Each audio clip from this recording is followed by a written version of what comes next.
जय हिंद प्यारे साथियों, मैं सौरभ दुबे मैथ्स मंत्रा में आपका स्वागत करता हूं। उम्मीद करता हूं आप सभी साथी बिल्कुल बेहतरीन होंगे। जैसा कि टॉप 20 क्वेश्चंस एमसीक्यूज का करा रहा हूं, किसी चैप्टर से 20 प्रश्न है, किसी से 15 प्रश्न, किसी से 25 प्रश्न। कुल मिलाकर अभी तक हमने 11 चैप्टर कंप्लीट कर लिया है। आज जो नंबर है, आज जो बारी आती है वो है अध्याय 12 की, जिसका नाम है पृष्ठीय क्षेत्रफल और आयतन।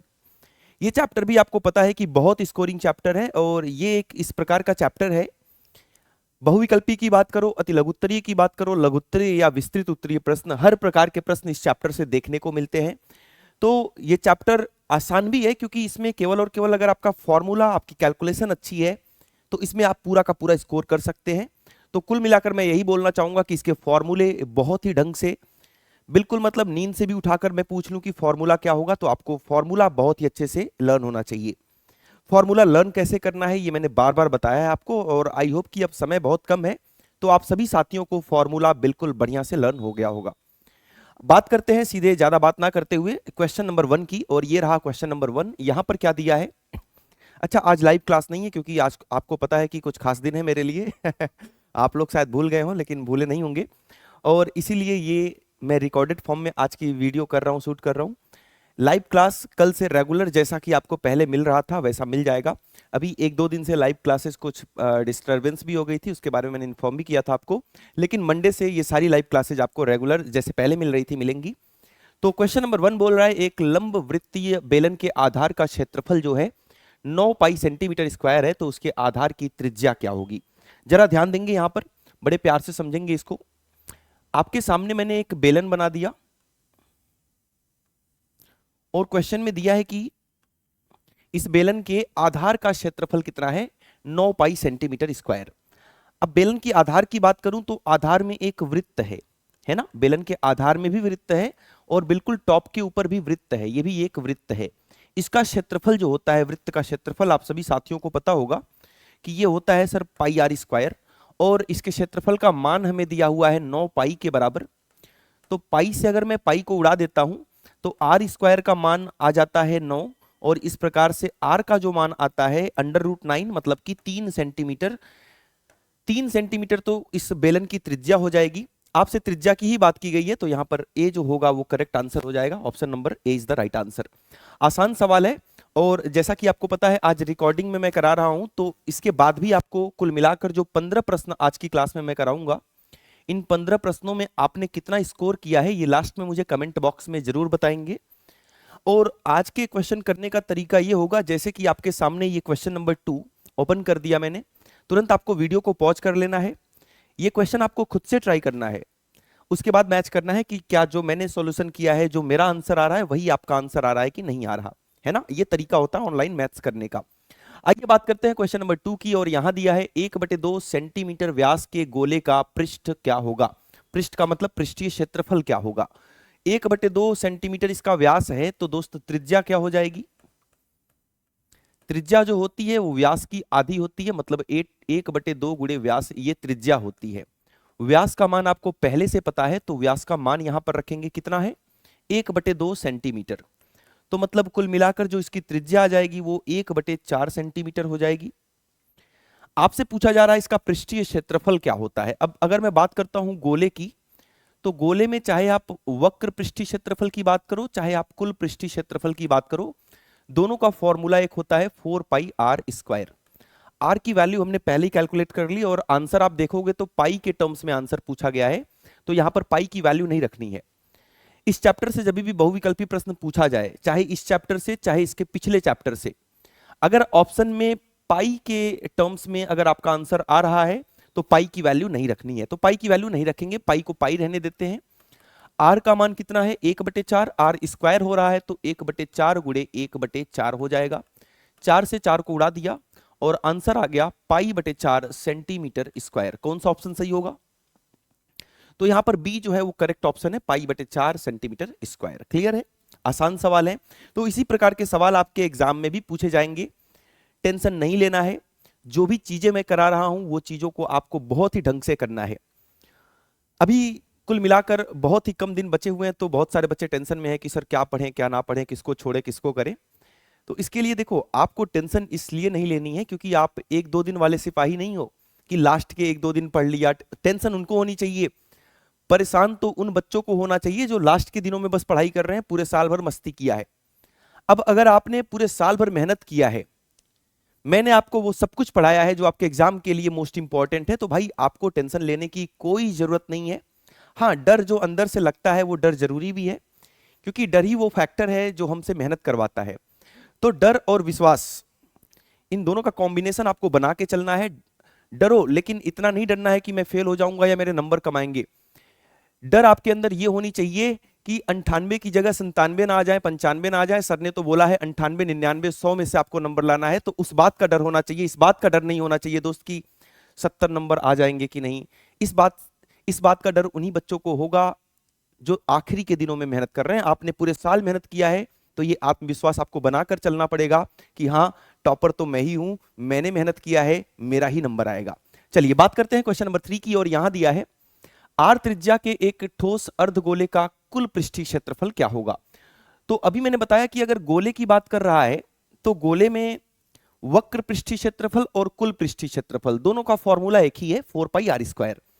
यहां जो बात हो रही है वो अर्धगोले की हो रही है। अर्धगोला कुछ इस प्रकार का होता है ना।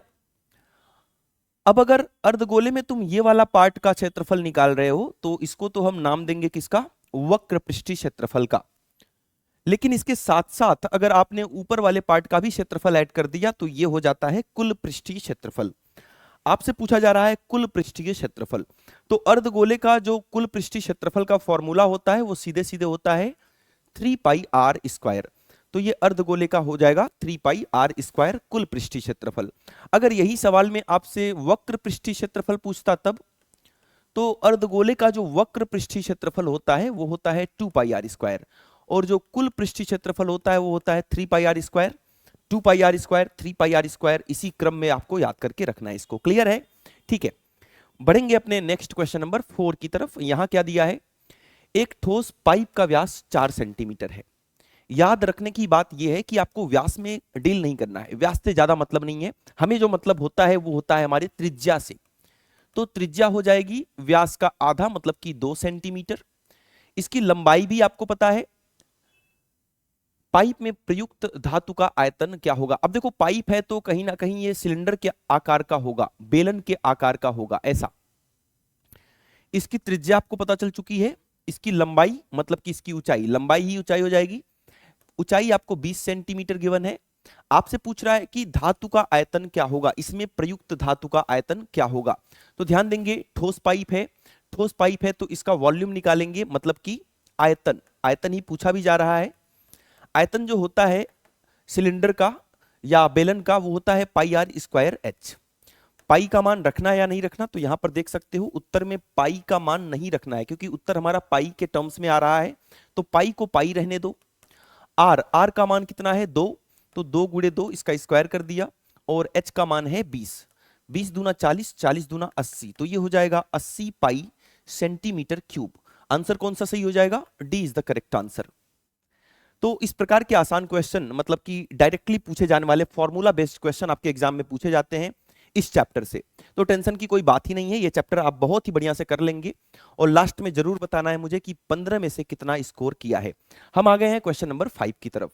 यहां देखो, क्वेश्चन कभी कभी घुमा के पूछता है, लेकिन मैंने नियम एक ही बताया कि हमेशा आपको त्रिज्या से मतलब होना चाहिए, व्यास से कोई मतलब नहीं।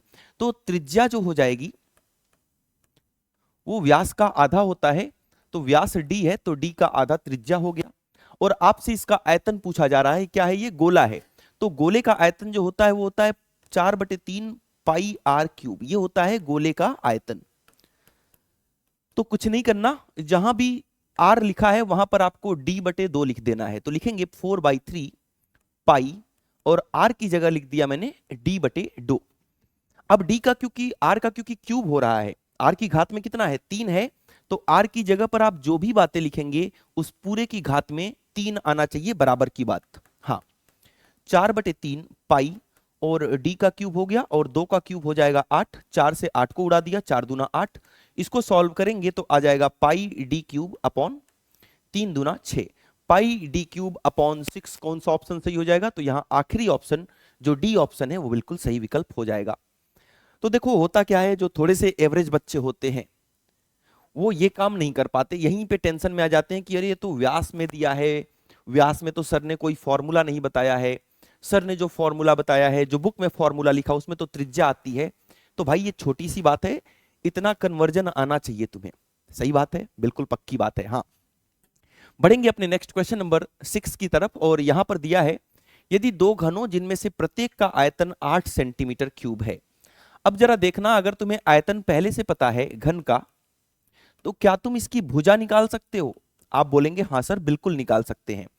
अब घन के आयतन का जो सूत्र कहता है वो कहता है भुजा का क्यूब। क्या कहता है? ए क्यूब या भुजा का क्यूब। ये घन के आयतन का फॉर्मूला है, और ये 8 है, 8 को मैं लिख सकता हूं 2 का क्यूब। क्लियर है ना? आयतन के नीचे आयतन का फॉर्मूला लिख दिया, और 8 को मैंने लिख दिया 2 का क्यूब। अब क्यूब से क्यूब को उड़ा दिया तो घन की जो प्रत्येक घन की जो भुजा आ गई, भुजा आ जाएगी आपकी 2 सेंटीमीटर के बराबर। ये एक घन की भुजा है। आपके पास दो घन है इस प्रकार से, देखो ये पहला घन है, दो घनों को जोड़ा गया है, आपस में मिलाया गया है।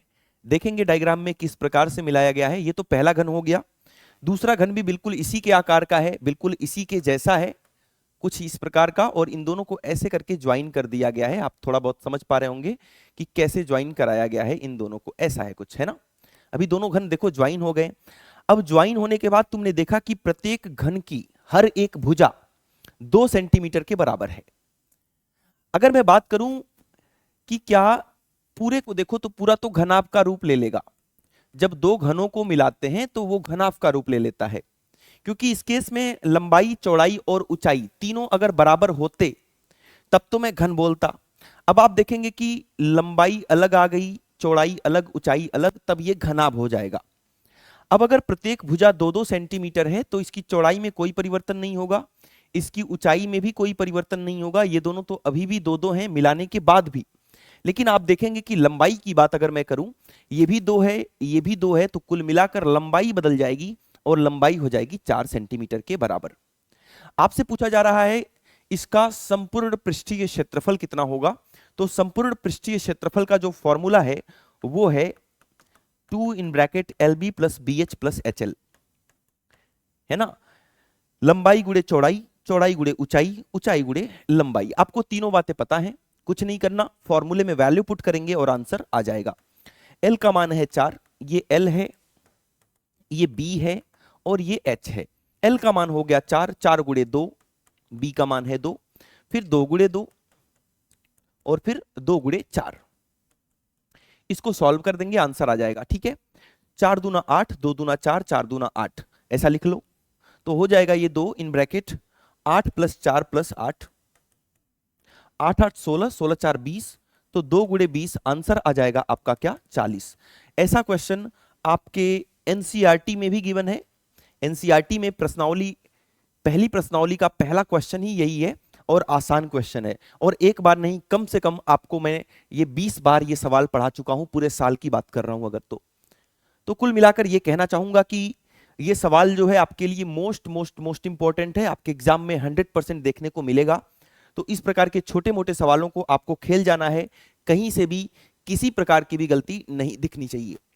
और जो क्वेश्चन आपकी स्क्रीन पर अभी दिख रहा है, क्वेश्चन नंबर 7, ये question Bihar board, UP board और अपने उत्तराखंड बोर्ड, मतलब कुल मिलाकर मैक्सिमम बोर्ड के सैंपल पेपर में ये सवाल था। कहीं कैप्सूल पूछा गया था, कहीं कुछ और पूछा गया था। तो संयोजन से एक सवाल जरूर आएगा, एनसीईआरटी के सिलेबस में बिल्कुल मेंशन किया गया है। तो ये सवाल 100% ये भी श्योर है कि आपके एग्जाम में देखने को मिल सकता है। संयोजन का सवाल है। अब कैप्सूल की बात कर रहा है कि कैप्सूल बनता कैसे है। कैप्सूल जो होता है दोस्तों कुछ इस प्रकार का होता है ना? और कैप्सूल में बीच में बेलन होता है और किनारे किनारे पर 2 अर्धगोले, ये वाला एक अर्धगोला और एक अर्धगोला ये वाला। तो एक बेलन और 2 अर्धगोले, मतलब कि B answer is the right answer. आसान सवाल है बिल्कुल, है या नहीं है? कर पाओगे? ठीक है। ऐसे ही आपसे पूछ लेगा कि जो लट्टू नचाते हैं हम, लट्टू किसका संयोजन है। तो लट्टू में आप देखेंगे नीचे एक शंकु बना होता है, ऐसा नीचे तो दोस्त एक शंकु बना होता है, और ऊपर क्या होता है? एक अर्धगोला। तो ये लट्टू अगर पूछ लेगा एग्जाम में तो ये लट्टू का संयोजन है। गुलाब जामुन पूछ लिया, गुलाब जामुन बिल्कुल इसी आकार का होता है जैसा कैप्सूल होता है, एक बेलन 2 अर्धगोला। तो इस प्रकार का कोई भी डायग्राम पूछा जा सकता है और ये बिल्कुल बेसिक क्वेश्चन है और मुझे पता है कि आप में से सभी बच्चे इस प्रकार के छोटे मोटे सवालों को खेल जाएंगे, इसमें कोई गलती नहीं करेंगे किसी भी प्रकार का। ये भी सवाल जबरदस्त है अपने आप में। यदि दो गोलों के आयतनों का अनुपात 27:64 है, पहले गोले के आयतन को मैं V1 लिख देता हूं और दूसरे गोले के आयतन को मैं V2 लिख देता हूं और इनका अनुपात आपको दिया है 27/64। आपसे पूछा जा रहा है इनके पृष्ठीय क्षेत्रफलों का अनुपात। पहले वाले के पृष्ठीय क्षेत्रफल को SA1 लिख देता हूं, SA फॉर सरफेस एरिया, पृष्ठीय क्षेत्रफल 1 और नीचे पृष्ठीय क्षेत्रफल 2, ये आपसे पूछा जा रहा है। ऐसा है सवाल। यहां पर अगर मैं बताऊं तो सीधे सीधे आपको फॉर्मूला लिख देना है, क्योंकि ये गोला है तो V1 पहले वाले के लिए 4/3 पाई आर क्यूब, पहले वाले के लिए लिख रहे हैं इसलिए R को R1 लिख दिया। ऐसे ही V2 दूसरे वाले गोले के लिए 4/3 पाई आर क्यूब और दूसरे गोले के लिए लिख रहे हैं तो इसको हम R2 लिख देंगे। एक का त्रिज्या R1 और दूसरे का त्रिज्या क्या हो जाएगा, R2 हो जाएगा। यहां पर 27/64 इसका मान दिया हुआ है आपको। यहां पर साफ साफ दिख रहा है 4/3 से 4/3 और पाई से पाई को कैंसिल आउट कर देंगे और इनको हम एक साथ मिलाकर लिख सकते हैं R1/R2, क्योंकि दोनों का क्यूब हो रहा है, ऊपर भी क्यूब नीचे भी क्यूब, तो इन क्यूब को एक साथ लिख सकते हैं। इधर क्यूब है तो इधर भी क्यूब बनाना होता है। 27/64 दिया है, 27 किसका क्यूब है, तो आप बोलेंगे सर 3 का क्यूब 27 होता है, 4 का क्यूब 64 होता है, तो इसको मैं लिख सकता हूं 27/64 को 3/4 का क्यूब। क्यूब से क्यूब को अगर उड़ा दिया मैंने तो R1/R2 का मान 3/4 के बराबर आ चुका है। पहली बात क्या है, R1/R2 का मान 3/4 के बराबर आ चुका है, इसको मैंने डब्बे में बंद कर दिया। आपसे जो पूछा जा रहा है इसका भी आप फॉर्मूला लिखेंगे तो सरफेस एरिया यानी कि पृष्ठीय क्षेत्रफल का फॉर्मूला होता है 4πr²। पहले के लिए 1 लिखेंगे और ऐसे ही दूसरे के लिए क्या लिख देंगे, R2 लिख देंगे। इसको काट देंगे तो बच जाएगा R1/R2, क्योंकि ऊपर भी स्क्वायर नीचे भी स्क्वायर तो एक साथ इनका होल स्क्वायर लिख दो। R1/R2 का मान तुमने पहले ही निकाल लिया 3/4, 3/4 स्क्वायर हो रहा है तो स्क्वायर करेंगे और आंसर आ जाएगा 9/16। कितना, 9/16। कौन सा आंसर सही है, तो विकल्प संख्या ए बिल्कुल करेक्ट आंसर हो जाएगा। है ना जबरदस्त आसान सवाल, और ये बहुत ही बेहतरीन सवाल है। ये आपको अति लघुत्तरीय लघुत्तरीय तक में देखने को मिल सकता है, ऐसा नहीं है कि हमेशा बहुविकल्पी में ही पूछा जाएगा। तो इस प्रकार के सवालों को दोस्त आप बहुत ही प्यार से, बहुत ही ध्यान से, डेडिकेशन के साथ प्रैक्टिस करेंगे। ऐसा ना हो कि छोटी मोटी गलती एग्जाम में 1 नंबर ले डूबे, क्योंकि जो तुमने सपना देखा है वो बड़ा सपना देखा है, और 70, 80, 85, 90 तक की भी बात करो तो वहां तक ठीक है, वहां तक काम बन जाता है। लेकिन जब आप 90 के ऊपर सोचते हो किसी भी सब्जेक्ट में, ऐसा नहीं कि मैथ्स में, जब आप कहीं ना कहीं ये दिमाग लगाते हो कि मुझे 90 के ऊपर भी स्कोर चाहिए, तो भाई एक्स्ट्रा ऑर्डिनरी स्कोर चाहिए, बेहतरीन स्कोर चाहिए, तो आपको बेहतरीन कॉन्सेप्ट, बेहतरीन सोच भी रखनी पड़ेगी। अगर ये सब कुछ इतना आसान होता, ये सवाल की बात नहीं कर रहा हूं मैं, ये सवाल तो आप सभी को आता है, लेकिन एग्जाम टाइम में जल्दबाजी में क्या होता है, कभी कभी कुछ ना कुछ हमसे मिस हो जाता है जिसकी वजह से 1 नंबर कट जाता है। तो वो एग्जाम के प्रेशर को हैंडल करना आपको सीखना है, वो टाइम मैनेजमेंट कैसे करें, कैसे उन 3 घंटों में पूरा का पूरा पेपर भी सॉल्व हो जाए और 15-20 मिनट बचा के एक बार पूरा रिवीजन भी हो जाए कि कहीं कैलकुलेशन मिस्टेक नहीं है, कहीं कुछ छूट तो नहीं गया। तो मैं बार बार बोलता हूं टाइम मैनेजमेंट, एक्यूरेसी। एक्यूरेसी का मतलब जो कर रहा हूं सब सही कर रहा हूं। टाइम मैनेजमेंट और एक्यूरेसी को आपने मेंटेन करना सीख लिया तो आप यही 10th क्लास में नहीं, अपने लाइफ टाइम में जितना भी एग्जाम देंगे सभी में महारत हासिल प्राप्त करेंगे। बात करेंगे क्वेश्चन नंबर 9 की। यदि एक समान त्रिज्या r के 2 अर्धगोलों को उनके आधारों के साथ जोड़ा जाता है तो इस प्रकार से नए बने ठोस का वक्र पृष्ठीय क्षेत्रफल क्या होगा। अब देखो बड़े प्यार से, छोटा सा सवाल है ये।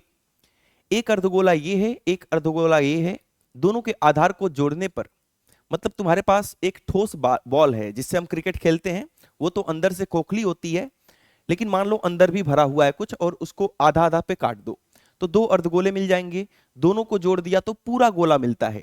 जब 2 अर्धगोले को जोड़ोगे तो पूरा गोला मिलेगा। कैसे मिलेगा, देखो ये हो गया पहला अर्धगोला,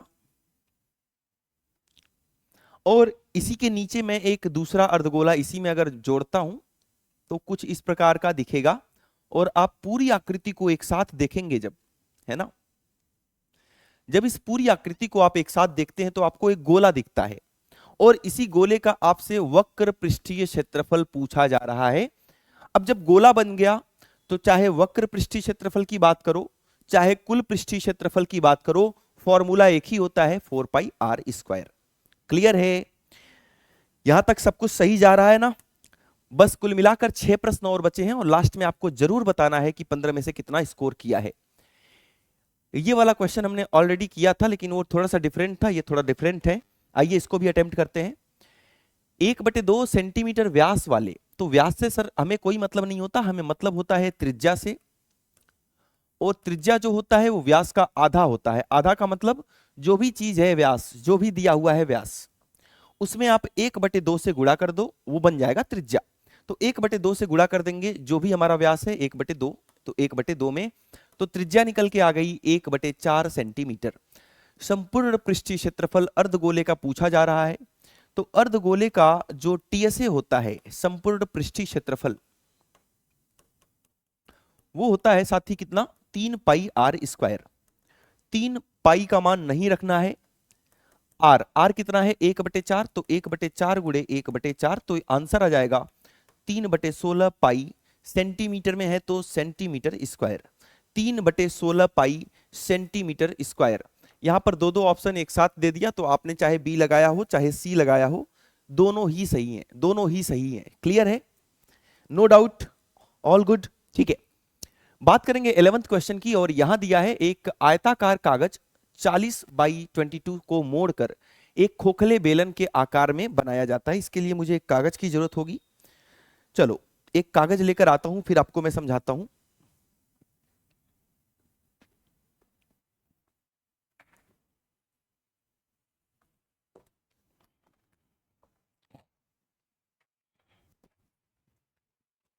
तो देखिए यहां दिया है 40 और 22, मतलब एक 40 है ना, लंबाई और चौड़ाई। तो ऐसा है 40, ये 40 हो गया और ये 22 हो गया, है ना, ये लंबाई 40 और चौड़ाई 22 को मोड़कर खोखले बेलन के आकार में बनाया जाता है, जिसकी ऊंचाई 40 है। मतलब इसको ऊंचाई बना रहा है, 40 वाले को ऊंचाई बना दिया, तो अब ये 40 वाला बड़ा वाला ऊंचाई बन गया। तो कहीं ना कहीं ऐसे मोड़ के बेलन को बनाया जा रहा होगा, कुछ इस प्रकार से, कुछ इस प्रकार से बेलन को बनाया जा रहा होगा। अब देखो लंबाई में कोई परिवर्तन नहीं हुआ, 40 वाला तो अभी भी 40 है, देखो खोल दिया, 40 पहले भी था ये, और जब इसको मैंने मोड़ दिया तो जो बेलन प्राप्त होता है आपको, उसकी ऊंचाई भी 40 है। लेकिन ये जो 22 था, ये वाला 22 अभी भी 22 है, लेकिन अभी आपको ये क्या दिख रहा है, पहले तो बिल्कुल सीधा था, जब मैंने इसको बेलन बना दिया तो ये 22 अब आपको क्या दिखने लगा, बन जाओ भाई बेलन बन जाओ, पहले बन गए थे अब क्यों नहीं बन रहे हो। हाँ, अब क्या दिख रहा है, तो आप बोलेंगे सर ये तो एक सर्कल दिख रहा है, एक वृत्त दिख रहा है जिसकी परिधि 22 है, इसकी लंबाई 22 है, तो वृत्त की परिधि 22 हो जाएगी। तो आइए ये सवाल हम यहां पर करके देखते हैं। पहले एक कागज था, उसको हमने मोड़कर कुछ इस प्रकार का एक बेलन बना दिया।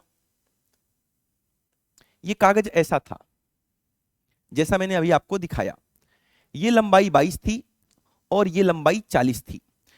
तो इसकी लंबाई तो ऊंचाई का काम कर दी, मतलब इसकी हाइट तो अभी भी 40 है, लेकिन ये वाला पोर्शन जो आपने गोल गोल घुमा दिया, ये वृत्त की परिधि का काम करेगा। तो वृत्त की परिधि जो आधार की परिधि है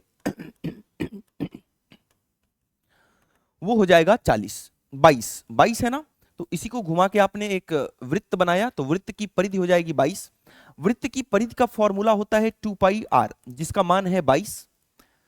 सबका मान रखेंगे, पाई का मान 22/7, आर का मान कुछ नहीं पता, तो 22 सबको उधर भेज दिया, 22 गुणे 7, और ये 22 और 2 नीचे आ जाएगा, 22 से 22 को उड़ा दिया, तो आर का मान आ गया 7/2 सेंटीमीटर। मतलब ये जो बेलन बना है इसकी त्रिज्या हमें प्राप्त हो चुकी है, जो है 7/2 सेंटीमीटर के बराबर। सब कुछ पता चल चुका है, तो जो भी पूछ रहा है उसका बता सकते हैं आप, त्रिज्या ही पूछी जा रही है, तो कौन सा ऑप्शन सही हो जाएगा, ए। 7/2 का मतलब क्या होता है, 3.5 सेंटीमीटर। क्लियर है ना, आसान सवाल है, बेहतरीन सवाल है। बढ़ेंगे 12th क्वेश्चन की तरफ, और यहां दिया है एक ठोस धातु के घनाभ जिसकी विमाएं, ठोस है मतलब खोखला नहीं है, अंदर पूरा भरा हुआ है मटेरियल, लंबाई चौड़ाई ऊंचाई दिया हुआ है, इसको पिघलाकर, और जैसे ही पिघलाओगे आयतन बराबर कर देंगे। किसका किसका? पहले घनाभ था, अब घन बन चुका है ना। इस प्रकार बने घनों की संख्या ज्ञात कीजिए। पहले एक बड़ा सा घनाभ था हमारे पास, पहले दोस्त एक बड़ा सा घनाभ था, है ना, ऐसा, जिसकी लंबाई चौड़ाई ऊंचाई आपको दी गई है। इस घनाभ से छोटे छोटे बहुत सारे घन बनाए गए, ऐसे छोटे छोटे बहुत सारे, मुझे नहीं पता कितने, आपको भी नहीं पता कितने, बहुत सारे घन बना दिए गए, है ना, 2 3, ऐसे बहुत सारे बहुत सारे। तो आपको यही बताना है कि ऐसे कितने घन बनेंगे। नियम एक ही है, कहीं भी पिघलाने की बात की जाएगी तो आपको आयतन बराबर करना है। मतलब इस बड़े वाले घनाभ का आयतन जो होता है L into b into h, वो इन सभी घनाभों के आयतन के योगफल के बराबर करना है। सर हमें क्या पता कितने घनाभ हैं? तो मैंने मान लिया n घनाभ हैं, मतलब n घनाभ गुणे एक घना, n घन है तो एक घन का कितना हो जाएगा? भुजा का क्यूब। तो n घन का कितना हो जाएगा? n गुणे भुजा का क्यूब। एक का होता है भुजा का क्यूब, तो n वाले का हो जाएगा n गुणे भुजा का क्यूब।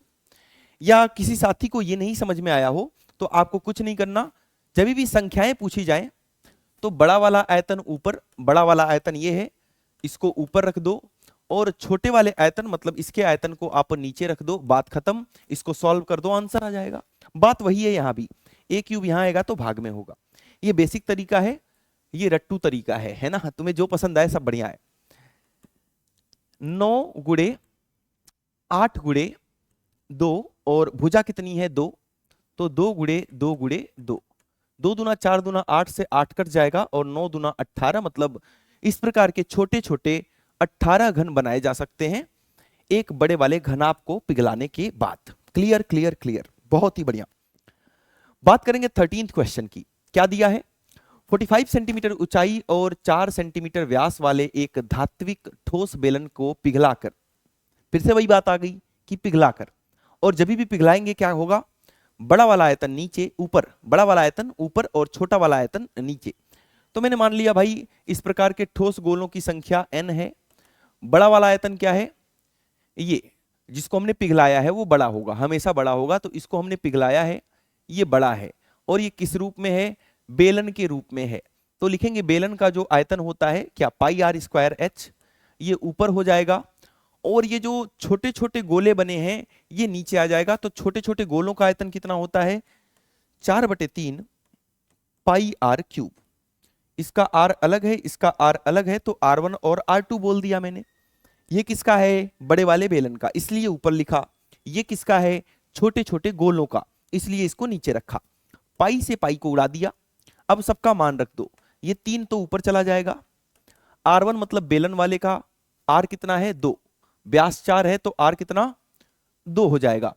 तो 2 का स्क्वायर 2 गुणे 2, और H इसकी ऊंचाई कितनी है? 45, तो 45 लिख दिया। बटे में ये 4 है तो 4 लिख दिया। R2 का क्यूब हो रहा है, 6 सेंटीमीटर व्यास है तो 3 सेंटीमीटर त्रिज्या हो जाएगी, उसका क्यूब करेंगे तो 3 गुणे 3 गुणे 3, काटा पीटी मचा देंगे। 2 दूना 4 से 4 कट गया, एक बार 3 से एक बार 3 कट गया, 15 तिया 45 और 3 पंजे 15। मतलब इस प्रकार के दोस्त आप कितने गोले बना सकते हैं? 5 गोले। कोई दिक्कत वाली बात नहीं है ना। बढ़िया सवाल था, बेहतरीन सवाल था, प्रैक्टिस करोगे इस पर भी। मतलब पिघलाने के सवालों पर भी बढ़िया प्रैक्टिस होनी चाहिए। और सबसे जबरदस्त सवाल ये है, वीडियो पॉज करो, पहले इसको तुम सॉल्व करो और देखो कि कर पा रहे हो कि नहीं कर पा रहे हो। एक अटेम्प्ट 2 अटेम्प्ट जरूर लिया करो, और उसके बाद नहीं हो पा रहा है तो आओ मैं तुम्हें दिखाता हूं, है ना। हाँ, अब तक अटेम्प्ट कर लिया होगा, अब देखो कैसे सॉल्व करते हैं इसको। यदि एक गोले की त्रिज्या को दोगुना कर दिया जाए, यहां पर अगर मैं 2 केस बनाता हूं कि पहले त्रिज्या r थी, त्रिज्या को दोगुना कर दिया तो अब वो त्रिज्या 2r के बराबर हो चुकी है। उसके पृष्ठीय क्षेत्रफल में होने वाली प्रतिशत वृद्धि आपको ज्ञात करनी है। अच्छा, प्रतिशत वृद्धि ज्ञात कैसे करते हैं? प्रतिशत वृद्धि का मतलब ये होता है कि जितनी भी वृद्धि हुई है वो ऊपर, जो पहले था वो नीचे, और गुणे में 100। ये सब क्या लिखा है भी बताऊंगा। यहां देखो, पहले इसका पृष्ठीय क्षेत्रफल कितना था गोले का? तो आप बोलोगे सर पहले जो पृष्ठीय क्षेत्रफल था SA1 वो कितना था? तो आप बोलोगे सीधे फॉर्मूला लिख दो गोले का, जो होता है 4πr², है ना, क्योंकि पृष्ठीय क्षेत्रफल की बात की गई है। तो 4πr² पहले था, जब त्रिज्या को दोगुना कर दिया तुमने, तब इसका पृष्ठीय क्षेत्रफल कितना हो गया? 4πr², लेकिन r की जगह अब क्या आएगा? ध्यान दो यहां पर, पहले त्रिज्या r थी तो r² हुआ, अब त्रिज्या 2r है तो 2r पूरे का स्क्वायर होगा। जो भी त्रिज्या है उस पूरे का स्क्वायर करना पड़ेगा आपको। इसको सॉल्व करो, 4π 2 दूना 4 और r², 4 चौका 16πr²। पहले पृष्ठीय क्षेत्रफल 4πr² था और अब पृष्ठीय क्षेत्रफल कितना हो चुका है? इसका 4 गुना, मतलब कि 16πr²। वृद्धि कितनी हुई? वृद्धि कितनी हुई ये बता दो। तो आप बताओगे सर किसी भी चीज में वृद्धि ज्ञात करने के लिए, मान लो 2 साल पहले तुम्हारी लंबाई कुछ रही होगी, मान लो 150 सेंटीमीटर थी, और आज की डेट में तुम्हारी लंबाई हो गई 160 सेंटीमीटर। तो मैं अगर पूछूं कि इन 2 सालों में तुम्हारी लंबाई में कितनी वृद्धि हुई, तो तुम फटाक से बताओगे सर 10 सेंटीमीटर की। क्या किया? आज की लंबाई में से पहले वाले को माइनस कर दिया। यही काम यहां भी करेंगे। वृद्धि निकालने के लिए फाइनल माइनस इनिशियल, बाद वाले में से पहले वाले को माइनस कर दो। 16πr² माइनस 4πr², कितना? 12πr² की वृद्धि हुई। तो जब भी हम प्रतिशत निकालते हैं वृद्धि को ऊपर लिखते हैं, तो यहां पर हो जाएगा 12πr²। जो पहले था उसको नीचे रखेंगे 4πr² और गुणा कर देंगे 100 से। πr² से πr² और 4 तिया 12, 3 गुणे 100, मतलब 300% की वृद्धि आयतन में हो जाएगी जब आप त्रिज्या को दोगुना कर देंगे तो ये भी अपने आप में बेहतरीन सवाल है। आपके बोर्ड एग्जाम में आप देख सकते हैं, यहाँ पर लिखा हुआ है, ये यूपी बोर्ड का क्वेश्चन है, 2023 में पूछा गया है। तो हल्के में नहीं लेना है, ये नहीं सोचना है कि सर ये भी आएगा क्या। भाई तुम्हारा एग्जाम सामने है, कोई भी फालतू क्वेश्चन नहीं करा रहा हूं, है ना। होता है ना कि टीचर भौकाल में कराते हैं कि ये लो कठिन सवाल, ये लो कठिन सवाल। ऐसा कोई भी सवाल ना मैं करा रहा हूं अभी, ना तुम्हारे बोर्ड एग्जाम तक कराऊंगा। केवल और केवल उन्हीं सवालों की बात होगी जो आपके एग्जाम में बिल्कुल देखने को मिलेंगे या मिल चुके हैं। इधर उधर की कोई बात नहीं होगी, क्योंकि इतना हमारे पास टाइम नहीं है कि अब हम बैठ के मैथ में पीएचडी करें, है ना। एग्जाम्पलर का क्वेश्चन 18 में आ चुका है। दिया है एक बेलन तथा शंकु की ऊंचाई तथा त्रिज्या बराबर है। एक बेलन है और एक शंकु है, ऊंचाई भी बराबर है, त्रिज्या भी बराबर है, तो उनके आयतन का अनुपात क्या होगा। ध्यान देना, एक बेलन है ना, याद भी होना चाहिए। ये तो बहुत ही बढ़िया फैक्ट है। क्या फैक्ट है बताऊं? अभी बताता हूं इसी सवाल में। उल्टा शंकु बनाऊंगा तब मजा आएगा तुम्हें समझने में। एक बेलन और एक शंकु तुम्हारे सामने मैंने बना दिया, इनकी त्रिज्याएं बराबर है, मतलब इसकी अगर त्रिज्या r है तो इसकी भी त्रिज्या r होगी, और इसकी ऊंचाई अगर h है तो इसकी भी ऊंचाई h है। अगर तुमने ऐसा कहीं कॉम्बिनेशन पा लिया मार्केट में कि तुम्हारे पास एक बेलन और एक शंकु इस प्रकार का आ गया, बेलन नीचे से बंद है, इसमें से शंकु भर भर के इसमें पानी डालोगे तो कितनी बार डालने पर ये पूरा का पूरा भर जाएगा? 3 बार। 3 बार इस शंकु में बिल्कुल ब्रिम तक, बिल्कुल ऊपर तक, डबाडब बोलते हैं ना, डबाडब पानी, तो डबाडब पानी भर के अगर इसमें डालते हो 3 बार तो ये भी डबाडब ऊपर तक भर जाएगा, है ना। तो 1:3 या 3:1, इन दोनों में से एक आंसर सही होने वाला है। आइए देखते हैं कौन सा। सबसे पहले बेलन दिया है, फिर शंकु दिया है, तो देखो बेलन का आयतन ऊपर और शंकु का आयतन नीचे रख दो, अपने आप आंसर चला आएगा, अपने आप आंसर चला आएगा, ये आंसर सही हो जाएगा, बी आंसर सही हो जाएगा। बेलन का अनुपात होता है πr²h, बेलन का आयतन होता है πr²h, और शंकु का होता है 1/3 πr²h। क्योंकि दोनों की त्रिज्याएं, दोनों की ऊंचाइयां आपस में बराबर हैं, तो πr² से πr²h कट जाएगा और ये 3 ऊपर चला जाएगा, तो इसका आंसर आ जाएगा 3/1, मतलब 3:1 B is the right answer. तो ये बहुत ही बढ़िया क्वेश्चन है, क्योंकि यहां से कुछ ना कुछ तुम्हें प्रैक्टिकल नॉलेज भी मिल गई कि अगर इस प्रकार का कॉम्बिनेशन हमें मिल गया तो इसको 3 बार भर के इसमें पानी डालने से ये पूरा का पूरा भर जाता है। यहां से भी समझ सकते हो, आयतन के फॉर्मूले में ये इसका 1/3 गुना होता है, मतलब 1/3 होता है। क्लियर है ना।